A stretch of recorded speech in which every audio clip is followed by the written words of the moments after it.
think it's tough for all of us, man. I think a lot of us put Jesus on the shelf because it seems like life just kind of gets in the way, and we let life get in the way. You know, we let the world get in the way, the machine. We let it just get in the way, and God just sort of takes a back seat. Our faith takes a back seat, and it's for me, you know, or for all of us, I think as believers, it's one of those very convicting feelings. You know, it's like, what am I doing, man? Like, you know, my whole life, my whole foundation, everything I grew up knowing and learning was about the Lord, and you know, how do I go about my daily routine and find a way to just you know throw him to the back and say, hey, I'll come get you when I need you, sort of thing.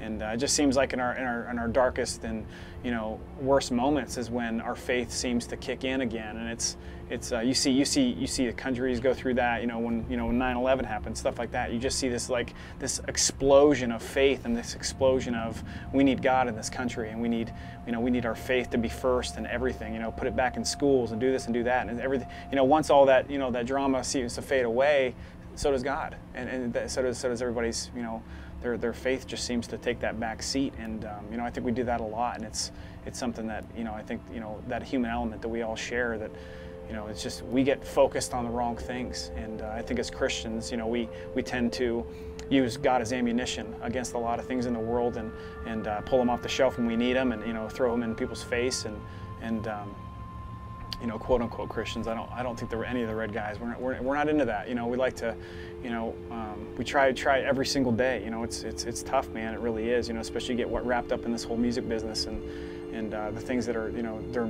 demanded of you. And sometimes we get in pretty sticky situations where thankfully through the grace of God, we have a foundation that finds that helps us find our way and navigate through some pretty tough decisions.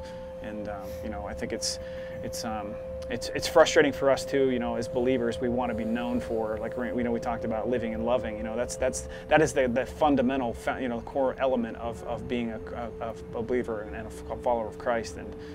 And it's I don't know, man. It's tough to understand how we can dedicate our lives and say that we're going to live for God and live and walk in His steps as close as we possibly can.